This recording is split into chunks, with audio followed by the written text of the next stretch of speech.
Welcome to the Binge Dietitian podcast. And in this episode, I like to invite, Dr. Richie. But before I do all the introductions, how about you just introduce yourself? Sure. Thanks very much for having me today, Jonathan. Really appreciate it.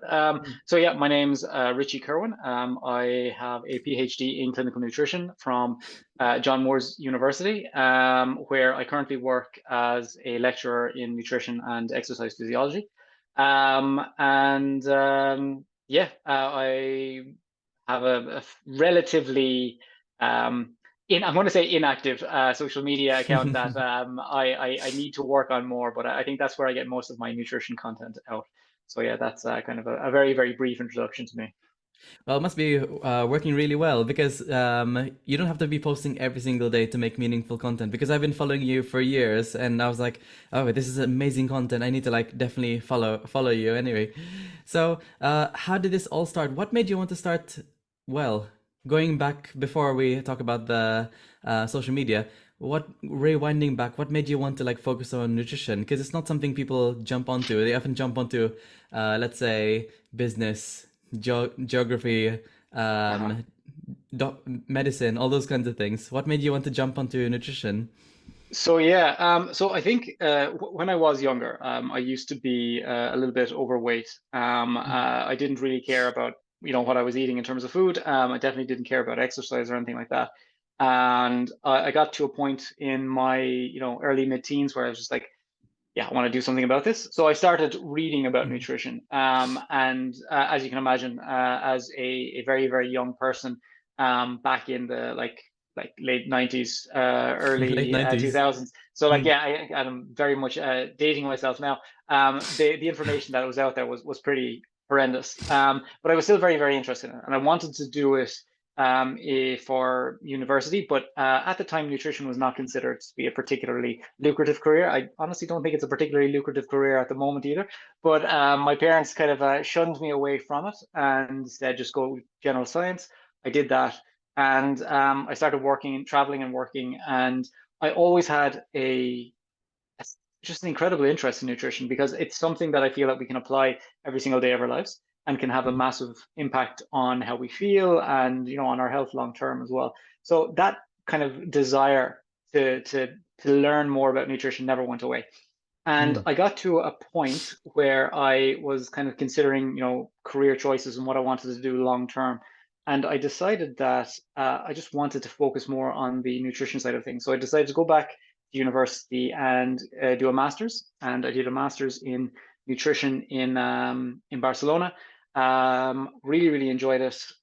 Started working as a nutritionist over there. And then I got to the point where I was like, I still really, really enjoy the whole research side of things, and I want to do this even more. So I went back and I did a PhD at John Moores University in Liverpool, and that was in clinical nutrition, but specifically looking at cardiac rehab and how we can Mm. use high protein Mediterranean style diets and resistance exercise, and how improving muscle mass can help reduce cardiovascular risk. And Mm. then once I graduated, I ended up teaching there, and that is what I'm doing right now. So teaching and doing research at John Moores. That's amazing. And so, can you just kindly explain to me, because that's really, really interesting. High protein diets and resistance exercise, did you say, with Yeah. to improve your cardio health? Mhm. Um, so, what kind of results have you found with your research? So there's a lot of different things to look at. So we've just recently finished a trial, which was the main trial of my PhD, but it got Mm. started late thanks to COVID. We recently finished collecting data for that, and we have analyzed some of the data. Now, the main finding that we found so far is that compared to normal cardiac rehab, adding in a weight training program and adding in some protein seems to improve quality of life a little bit Mm. more. And then we've also had success in improving, let's say, Mediterranean diet scores as well, which are beneficial. So this is just what we call a preliminary or a pilot study where we want to see, can this possibly work? So is it feasible? And we're hoping to, once we've done a bigger analysis on the rest of the data, we want to see, does it have an effect on those markers such as cholesterol and blood sugar. And then I recently had a paper published, actually just last week, on the effects of muscle mass and how it can affect some of those markers of, well, we call them lipoproteins, but just kind of for everybody else, are a way of transporting cholesterol around our body. And we found that having more muscle seems to be somewhat beneficial for that. So again, it's still a very, very, very early days for the research, but in general, it seems that having more muscle on your body to a point seems to be beneficial for cardiac health and cardiometabolic health. Okay, that's really interesting. I just want to like ask more because that's really, really intriguing Sure. for me, if that's all right. So, like, would you be for the people who are doing resistance exercise? Would they be doing aerobic exercise on top of that? Because we know that aerobic exercise can really improve your blood pressure and cardio health. But like, Mhm. are they only doing resistance exercise, or is it So both? in our experiment, what we did is we had two groups. One group did what we call standard cardiac rehab, and that is usually aerobic based exercise. So a lot of things like Mm, rowing, treadmills, bikes, things like that. And our other group was doing predominantly resistance exercise. They did do a little bit of a mix of both, but in general, it was predominantly one or the other. The reason we did that is because when in research, we like to compare one kind of specific group with another. So we wanted to mm, compare resistance exercise with the more aerobic exercise to be able to compare which one does what. But in reality, there are other trials that have looked at this, and we do know that it's actually a combination of both. So a mm, combination of aerobic and a combination of resistance exercise. So those muscle building exercises or lifting weights, whatever you want to call it, that combination seems to be the best for improving things like quality of life and improving people's lifespan long term. And mm, there's lots of reasons for that. So with the aerobic side of things, we know that that's really working our cardiovascular system. So the way our blood is pumped around our body. mm, And so, for example, we know one of the best measures of longevity and kind of freedom from heart disease as we get older is something called our VO2 max. And mm. that's basically a measure of our body's ability to transport oxygen around our body and supply our muscles. And we know that a high VO2 max, which you can measure, but that generally being more aerobically fit. So, not getting, let's say, out of breath if you're just walking up a couple of steps. That's probably not a good thing. So being more aerobically fit is a fantastic indicator of long-term health. But we also know that being stronger is also a great measure of long-term health as well. So having that combination of being aerobically fit and being stronger from building muscle, that's the combination that you want to kind of max out the benefits from your exercise. Mhm, absolutely. It reminds me of the time when I started lifting. I got through this period of dirty bulking where I was getting really, really strong, but I didn't really focus too much on my aerobic exercise, such as like walking the treadmill or just running at a like leisurely pace. I'd be going up the stairs. I'd be like out of breath. So I think my VO2 max was not the most ideal during that period. Although I was gaining muscle mass, like you said, I had to like optimize both. So It's yeah. very common actually that you see that in let's say the world of fitness, you will see a lot of individuals who focus almost exclusively on the aerobic Mm. side or almost exclusively on the muscle building side. And I'll admit, for a long time I was like that. I just focused on going to the gym and lifting Mhm. weights. And from doing my PhD, I just realized the benefits of cardiovascular fitness, and it's now something that I incorporate into my week as well. And I play some sports. I play an Irish sport called hurling as well, which when you go training and a few times a week with a team, like any team sport is going to really help you work on your cardiovascular fitness. So like I think it's finding that balance, and that's not always easy for people because we have lives. Some of us have kids, some of us we've got very, very, very busy jobs. So it's a matter of finding that balance that we can kind of maintain long term. Yeah. Hmm. Yeah, and just going back to that the diet that you were mentioning to optimize your cardio health. So by definition of high protein, how many is it by grams per kilogram, grams per pound, or is it just try your best to Yeah, eat as so much protein? so that's it's a tough question to answer. What is a high protein diet? And Hmm. if you look at different research, you'll get different answers. But generally, what we're saying is something around 1.5, 1.6 grams per kilogram of body weight per day. So, Hmm. for example, if I was to throw a number out there, like somebody who's about 70 kilos, we'd be talking about, actually, let's make this easy. Somebody who's 100 kilos, that would be 160 grams of protein Hmm. a day, just to make the math easy for me. Um, you'll find that most people, most older adults in particular, are probably getting lower protein diets. And we Mm. do know that with older adults, so this is a big focus of my research, is like looking at the ideal amount of protein for older adults. Most older adults don't actually use protein as efficiently, so they need a higher dose of protein to get the same benefits as younger people, especially when it comes to building muscle. So getting a little bit more protein than people would expect is a really, really good idea. And luckily these days there are so many protein products like yogurts and Mm. protein puddings and things that people can take to supplement their diet, because I don't think people need to transform their diet totally to make it high protein. There's a lot of products out there that I think are kind of pointless. Like, so like I recently saw in, I won't mention the supermarket, but they're selling protein pancakes, and I'm like, I oh, probably know which really? one.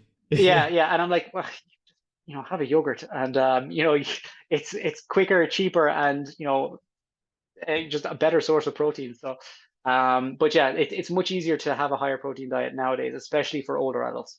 Absolutely, and probably this reduces the risk of sarcopenia, which is like losing muscle the older you get. I actually right before this, I was actually listening to a podcast with Lane Norton, if you know him. I do, yeah. Yes, yes, that he was reading the research papers that like having more muscle mass will actually reduce your risk of, I mean, increase your risk of surviving certain cancers. It's because like many cancers are very catabolic, which means it breaks down your muscle mass really quickly. So chomping down your muscle mass.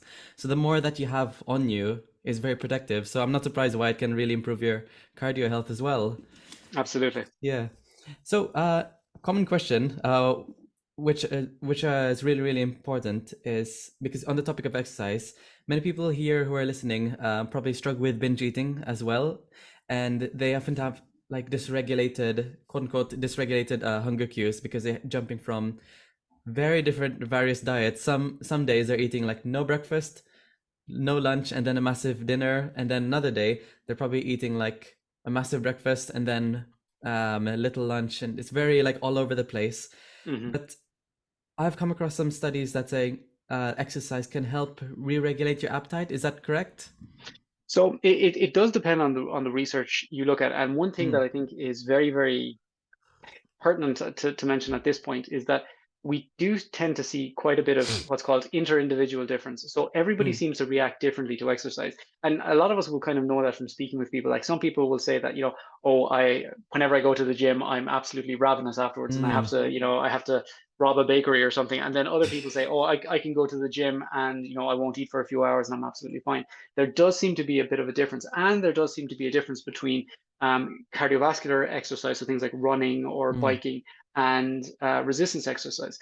So I think I think personally that exercise is something that we need to incorporate into our lives on a daily basis. It's something that we need for health within healthy parameters, as long as it's not done to excess. And mm, I think if that can be incorporated in, there's a way to incorporate it so it's not negatively affecting our appetite. But there are ways that exercise does positively affect appetite suppression, and I'll give you a couple of examples. So mm, there's some recent research that was done in, I believe it was in Sweden, and it was very, very elegantly designed experiments. And they showed that, I'll give you an idea what the experiment was. It was mm, done originally in mice, and then they translated it to humans. Basically, what they did is they implanted tiny weights into mice, and they were feeding these mice a high-fat diet. And what they noticed is when they implanted these little weights into some mice, and they had another group that had something implanted, but it didn't weigh anything, so it was very light. The mice with the added weight actually started losing weight. And it wasn't because they were expending more energy. What they found is that the mice that had the extra weight implanted into them were eating less food, and that was causing them to reduce their body weight. And by a whole mm, series of experiments, they realized that the bones in the long bones in our body have special receptor cells that are able to detect differences in body weight and differences in activity. So a lot of people don't realize this, but our bones are actually aware, to use for want of a better word, of what's going on around us. So whenever our muscles mm, work, they pull on our bones. Whenever we walk or we jump, we're impacting our bones, and there are cells that can detect those movements. And anyway, the theory that was formulated that is that the more we spend time on our feet and walk around on our feet, our bones are better able to detect our body weight. Because if we're sitting down all day, which a lot of people Mm. do, and if we're at desks all day, or if we're sitting on the couch all day, our bones in our legs do not get that chance to kind of support our body weight and feel, all right, I'm carrying somebody around. And what they think is that those bone cells are actually able to regulate appetite. So if they can feel our Mm. weight, they detect, okay, there's an individual here, he's got some decent weight on their body. He doesn't need to eat anymore. We can reduce it. And they wanted to translate this into humans. So what they did is they got a group of humans, they got them wearing these weighted vests. I think it was 10% of their body weight for a Mm. couple of weeks. And they noticed that the group that was wearing these weighted vests did lose body weight over time. So it's an interesting theory, and I'm going to say that very, very much theory, but I do think being active, being able to walk around, to give our body that stimulus that we're active, is one way of signaling to our body that we're active. It doesn't need to overconsume, because what your body thinks is, if the theory again Mm. is that if your body is not sending these signals to your bones, they are thinking, wow, maybe my human that I'm attached to is very, very light. So we need to increase their appetite so they put on some more weight. So it's That's kind of really a interesting. negative feedback loop. It is a very, very interesting piece of research. And then there's some other research that was published, a review paper that was looking at some of the possible hormonal signals that are actually sent by our muscles. And they showed that, for example, in individuals who lose a lot of weight and lose muscle mass at the same time, that can send signals to our body to say, okay, we've lost this muscle mass. Muscle mass is important. Maybe we should eat a little bit more. So it kind of, when we've lost that muscle, it sends a signal to your body to eat a little bit more to help put on that muscle. But oftentimes, instead of putting on muscle, we put on body fat. But Mm. maintaining a decent muscle mass seems to be beneficial potentially for regulating appetite. But we also know from, let's say, other studies that exercise is probably not the best tool in the world for inducing weight loss. We know that. But Mm. from another perspective, for maintaining weight loss or maintaining a healthy body weight, we know that exercise is incredibly beneficial. And this is potentially one of the reasons that it is, by helping to regulate appetite. The whole field of appetite science is incredibly complex, and there's so much to it. And I don't want to make any like wide statements, but I do think that incorporating exercise into any weight loss plan is beneficial. And one of the reasons for that is, one, it helps maintain muscle, which is a very, very big, important part of my research. Maintains muscle, which helps you maintain metabolic health, and then potentially can help with that appetite control as well. Mm. That's mind blowing. I never knew. I never heard of the bone signaling. That's really really interesting. And so, if you strengthen your muscle mass, I mean, improve your muscle mass, your bone density will get stronger. Like, for example, if you like squat more, then your bone density will improve or increase. Will it be, is there such thing as it being less sensitive the stronger your bones are, or am I just making things up? Oh, no, no, you're not Yeah. making things up. That's actually a perfectly valid, like, research question. Like, could that be a possibility? We don't have any evidence to say that that's the case. And like, what we can say is that, I would say, I would encourage people to, lift weights and improve your bone density. Mm. And like, just because you mentioned it, one of the most important things that human beings can do to maintain their bone density as they get older. Forget about, like, I'm not saying forget about calcium or forget about vitamin D. They are Mm. important, but I can tell you that exercise, particularly load bearing exercises, so things like lifting weights or going for a run, those are the things that are really going to help people to lay down the bone mass that they need to maintain healthy bones into later life.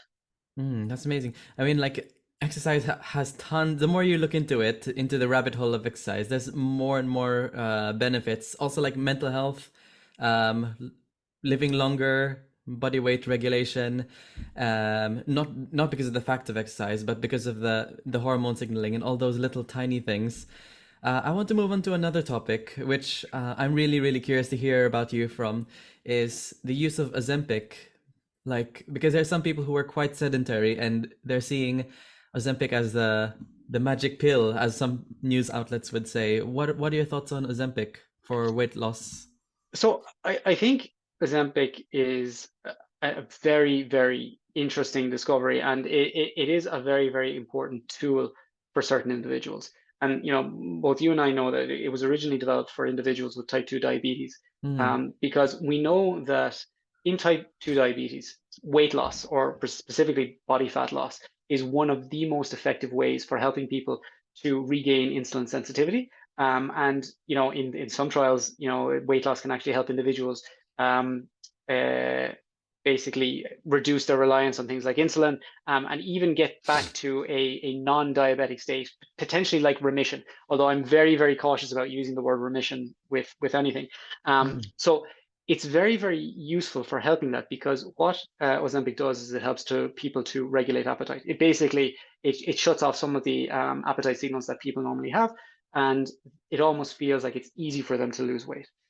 Um, so in certain circumstances, and when it was originally allowed onto the market, well, not onto the market, but allowed to be prescribed, it was for these Black individuals market. that, yeah, black market, Yeah. exactly. But it was for individuals who had incredible difficulty losing weight. So they had, like, for example, for all intents and purposes, they tried everything. They had failed. They hadn't been able to lose weight. They were still suffering from the issues associated with that excess body fat, Mm. such as diabetes.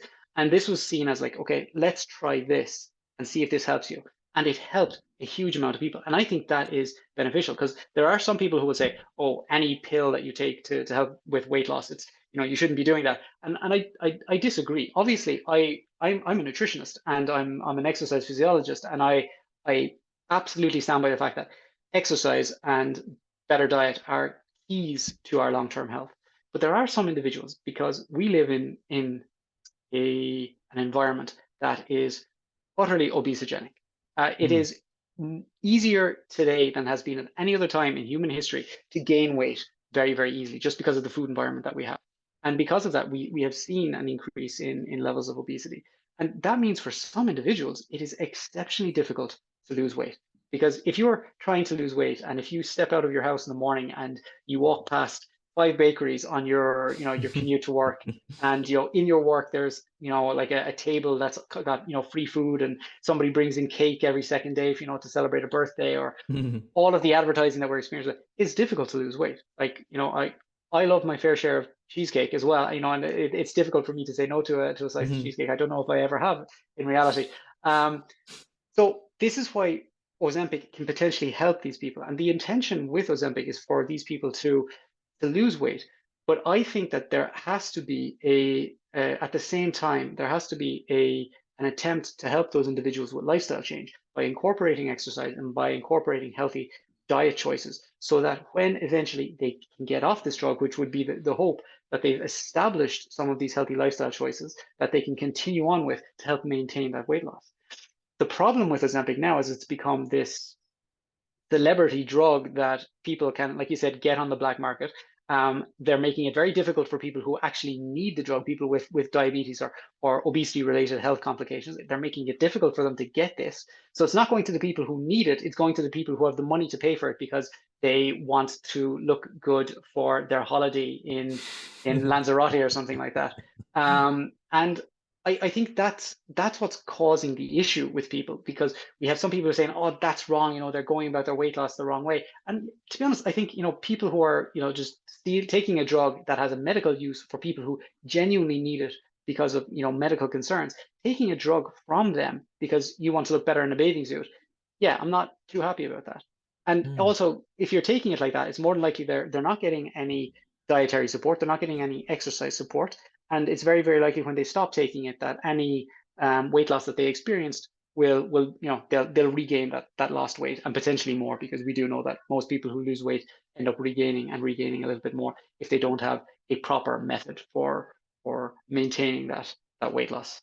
I'm sorry, Mm. I've spoken for a very long time, so I apologize about that. No, this is really, really interesting. I'm pairing things together because in my mind, after you telling me about that, the bone theory, it reminded me of like when people lose weight on Ozempic, they probably lose lean mass as well, like muscle mass as well, and Yeah. the body feels much lighter, quote unquote. And then when they get off it, what happens to their appetite? Like, will they start to eat much, much more afterwards? Will they regain the weight?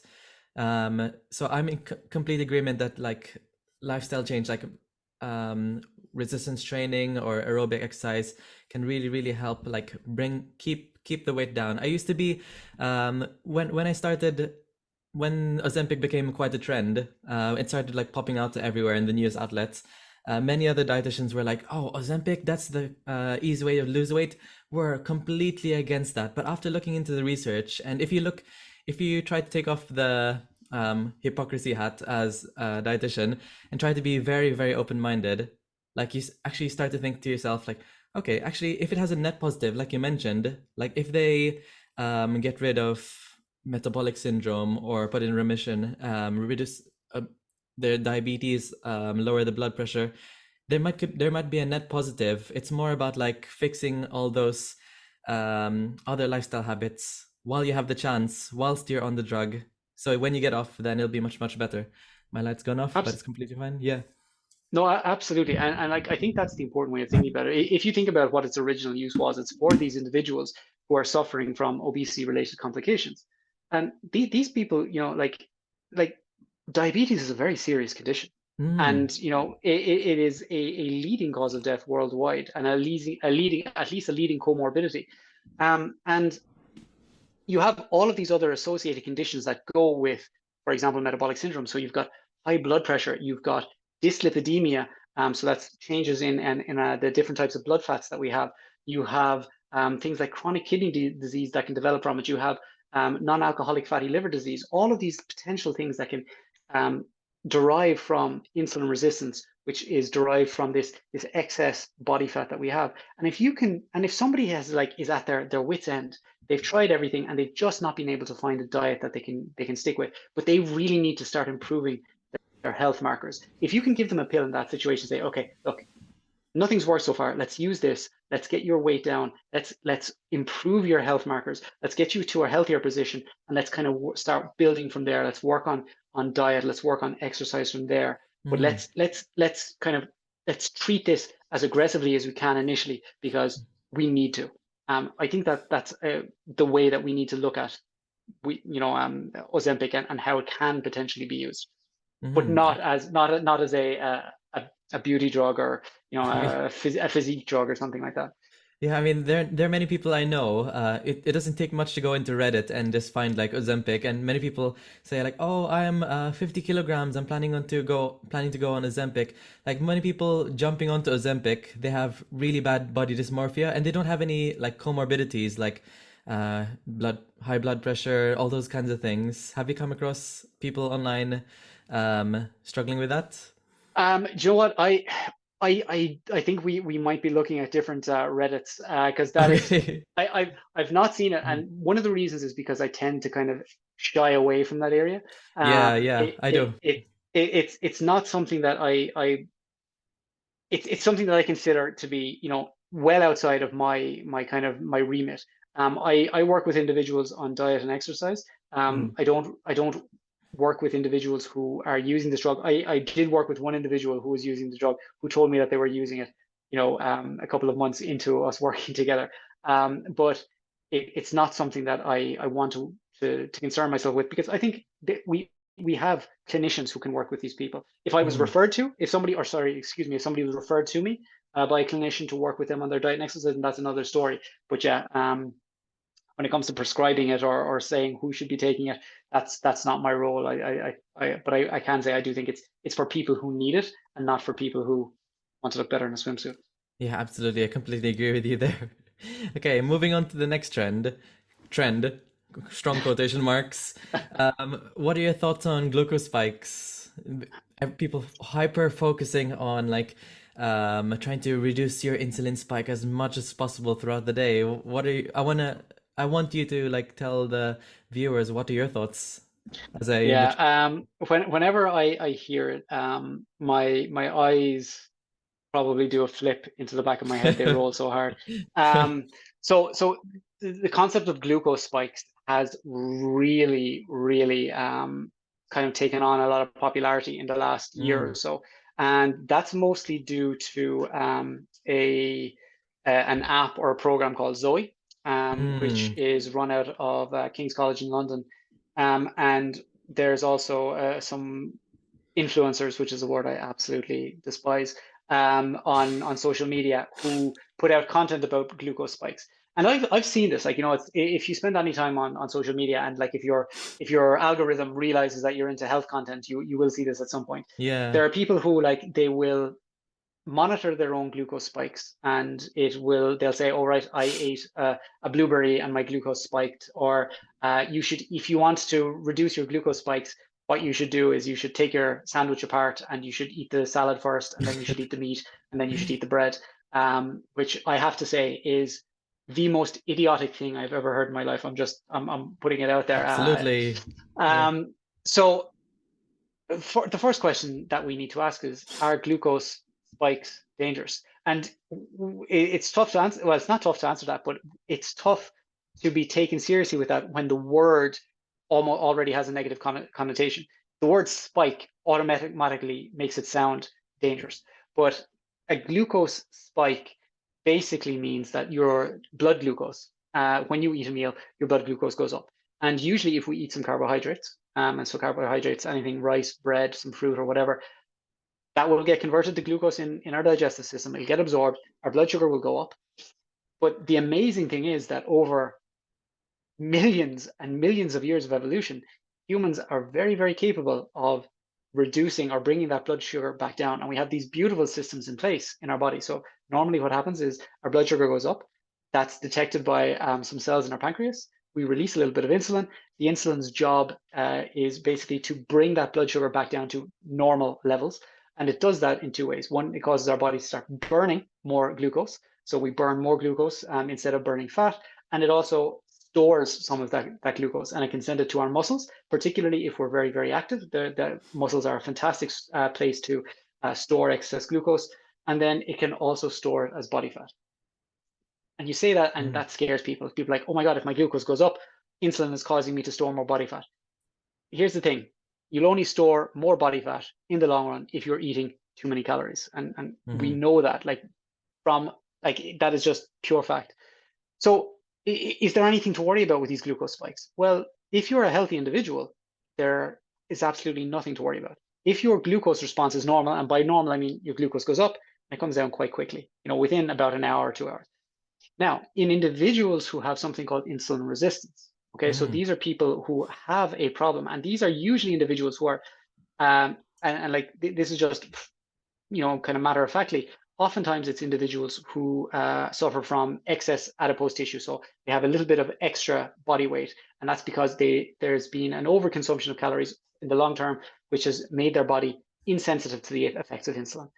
In those individuals, what we see is called an extended glucose excursion. And what that means is that instead of a glucose spike up and down, what you get is your glucose goes up and then it comes down incredibly slowly, so it stays elevated. Now, if glucose is high in your blood for a long period of time, that's when we have issues, because that can cause some damage to tissues. And we know this. It's called hyperglycemia. Okay, and it happens in Mm. diabetics regularly.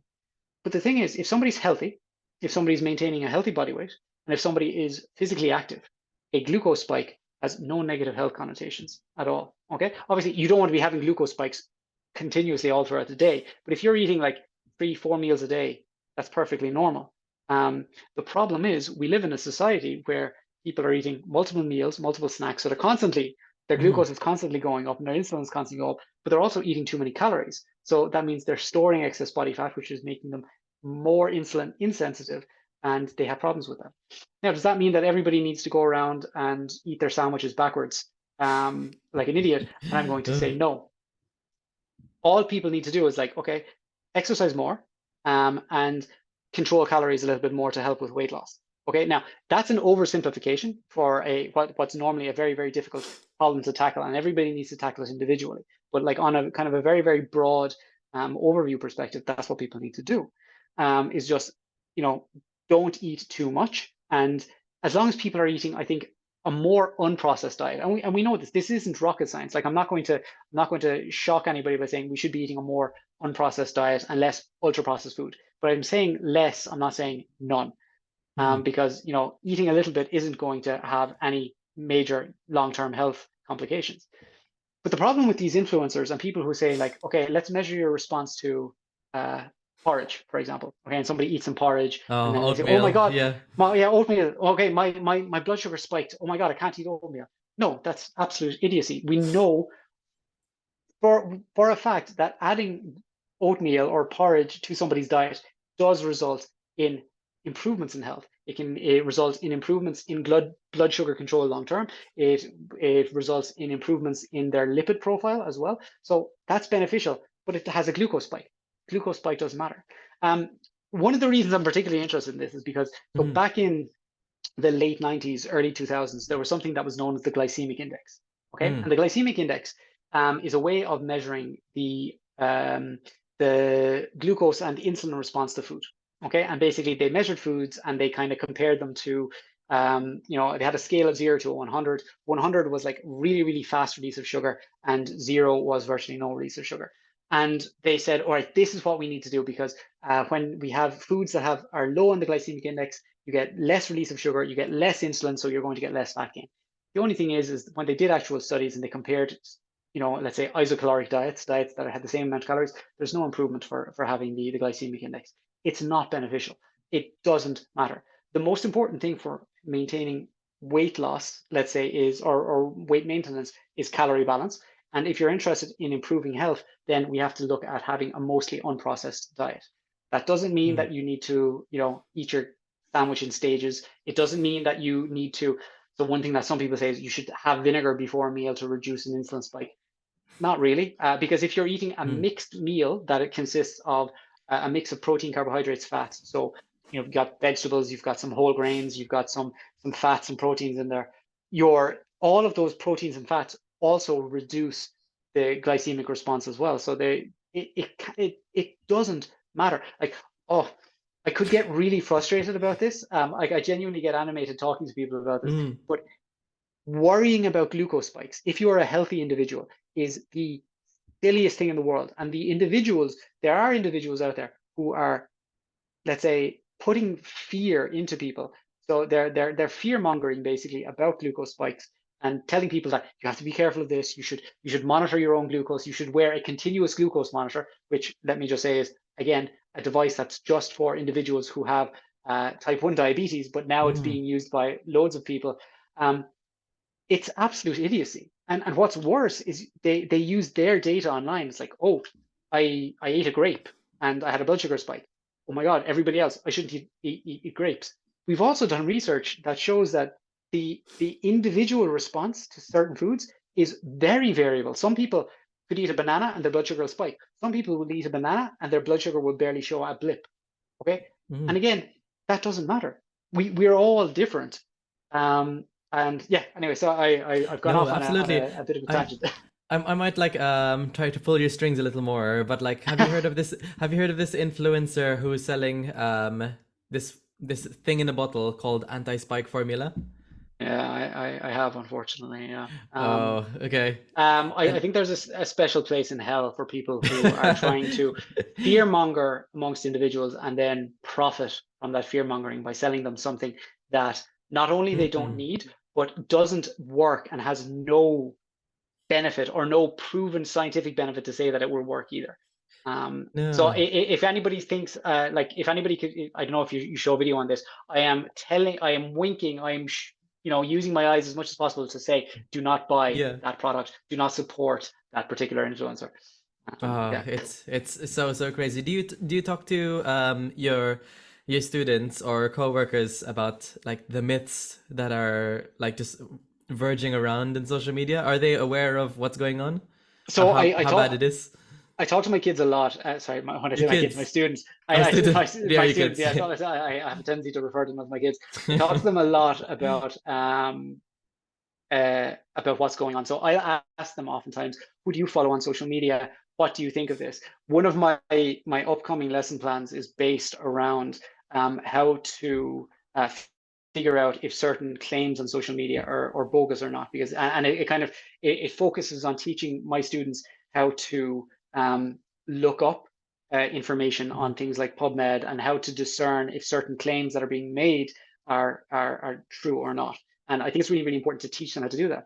The thing is, my students are training to be nutritionists. So this is like a very, very skilled, um, uh, this is an important skill set that they need. The general public mm, doesn't have this. So these messages are aimed at the general public. And like you can't blame the general public for believing all of the BS that is out there about nutrition because there is a lot of it.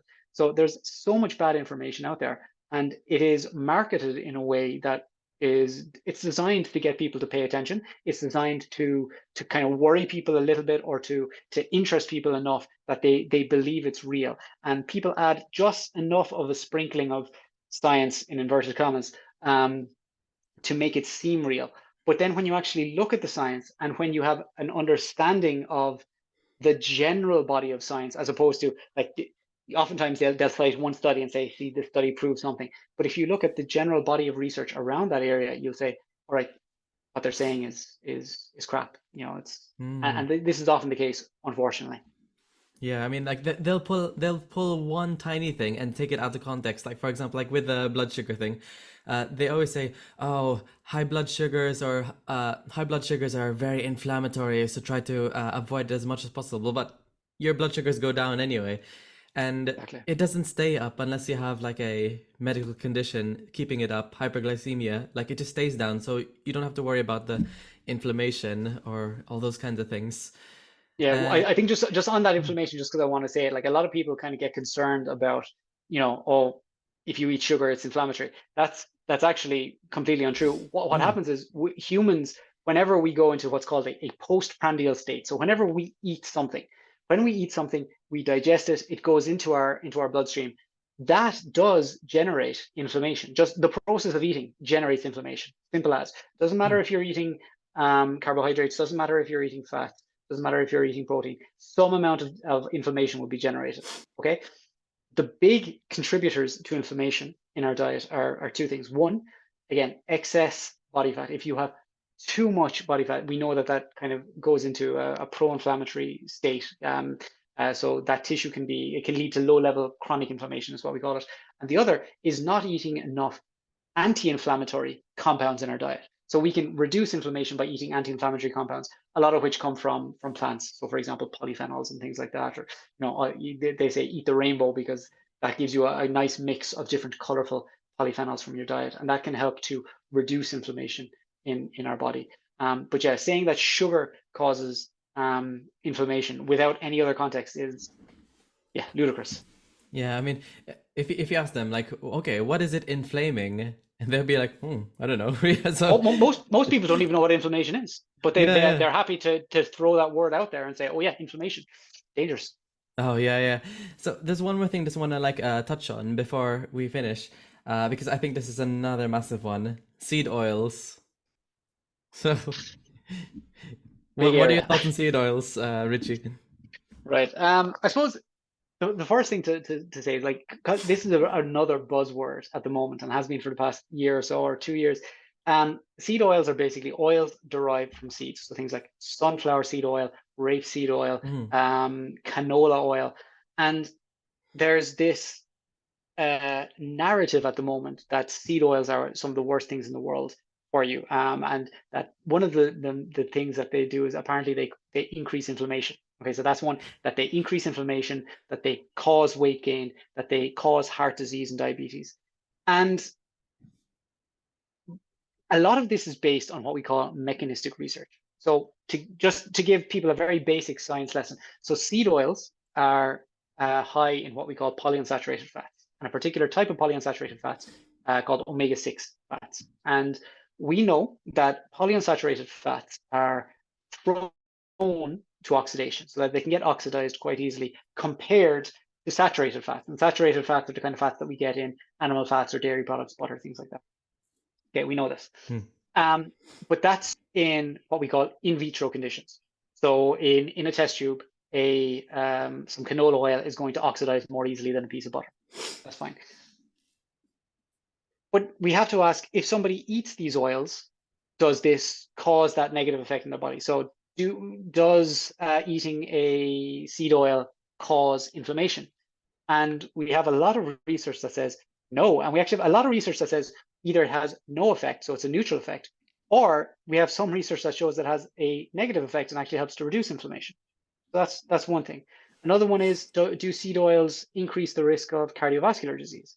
Mm. And again, so we have to look at research. We have to look, so the type of research that we have to look at here that's different from this, what I call mechanistic research, this research that's done in test tube or done with cells, is what we do is outcome-based research. And outcome-based research looks at the important things that we want to look at. It looks at inflammation in the body, or it looks at what happens to people, their risk of getting diabetes, or their risk of heart disease, or their risk of having high cholesterol or something like that.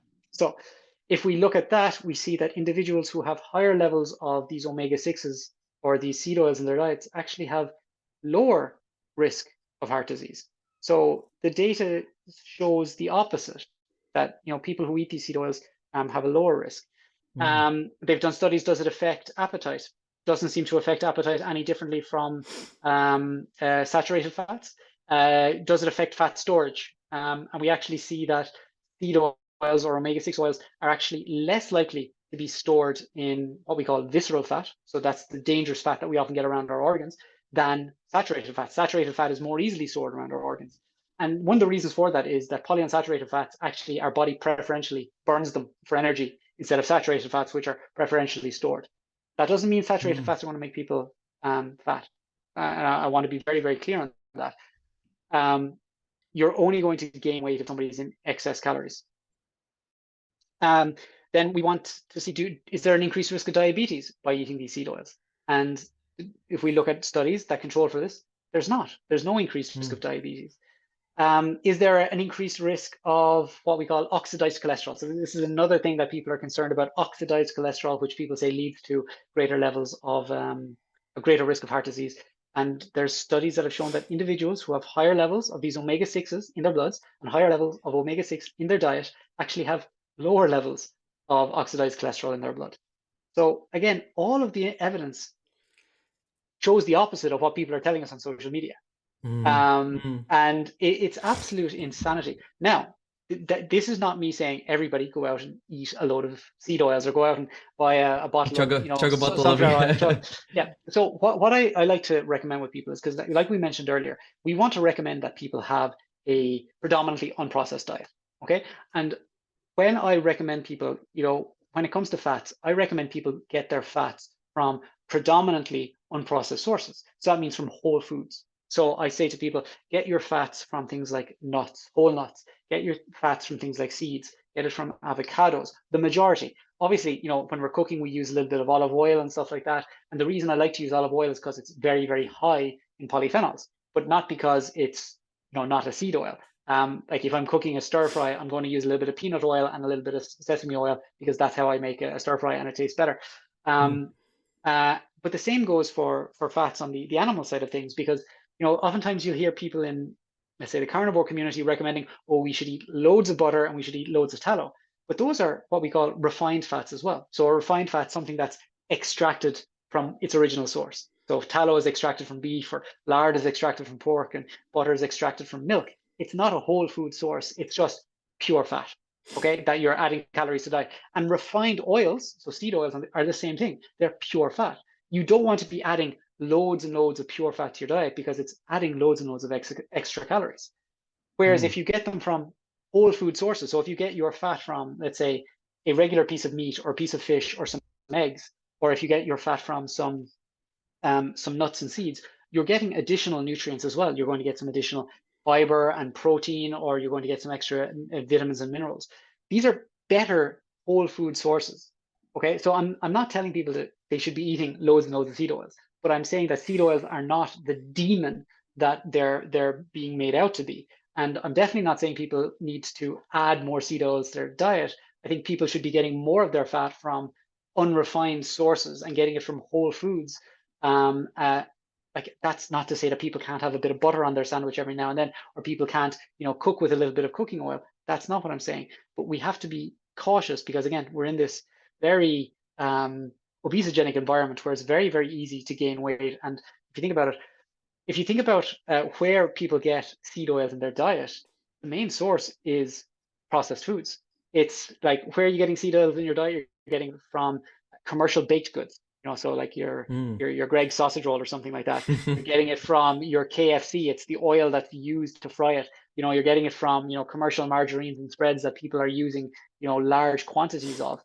You're getting it from things like Nutella, for example. Like like, again, ultra processed foods. that we know you shouldn't be eating a lot of. They shouldn't make up a large part of your diet. But unfortunately, in this day and age, we know that in the UK, 56% of our diet comes from ultra processed foods. So Mm. like people are eating a lot of this stuff. And that's what's leading to the negative health effect, because it's not because our diets are high in seed oils, it's because our diets are high in ultra processed foods that are causing us to eat more calories than we need, that's leading to all of this weight gain and all of the associated health problems that come with it.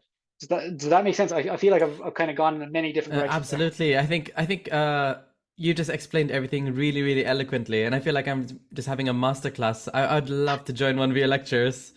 No, no, So you'd be asleep. I'm no, honestly. no. So I think your kids must be really, really blessed to have you as an amazing lecturer and I don't everything. think they'd ever say that. Oh, okay. Well, they probably mean it inside. So, thanks for that, Richie. Tons and tons of knowledge. Where can people find you if they want to look for you to I learn more suppose about all these kinds of things? I suppose the best place is probably on Instagram. That's where I'm still moderately active. I try to be anyway. I will try to be a bit more active. So on Instagram, you can find me as Dr. Richie Kerwin. And I've got for anybody who's interested in research, I've got a ResearchGate profile. Or I've also got a Google Scholar profile. So just search my name, Richie Kerwin or Richard Kerwin. And if anybody's interested in coaching, I have a website. It's www.bemorenutrition.com, and you can basically get in touch with me through any of those channels. So there's like it's like no BS nutrition advice. Like it gets really really evidenced and just straight to the point. No fluff around it. Which Yeah. yes, essentially. Okay, that's amazing. So normally in the podcast, there's a little tradition. What happens is like the previous guest would ask the current guest, which is you, a question, and then you would ask the question, whatever question you want, to the next guest. So the previous guest likes to ask you, Richie, uh, what does your inner child want to do? Oh, what does my inner child want to do? My inner child probably just wants to eat ice cream and play video games. I What don't. what kind of video games? Like I, what console? What games? so like, I'm thinking back to the last time I played regularly, and it was back in the old PlayStation or maybe a PlayStation 2. So a very, very long time ago, probably 20 years ago at this point.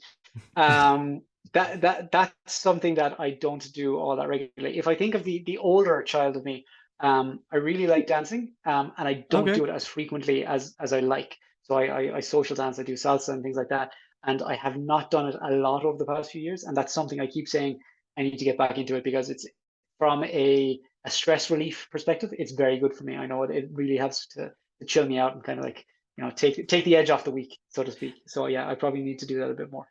So like PS2 games and salsa.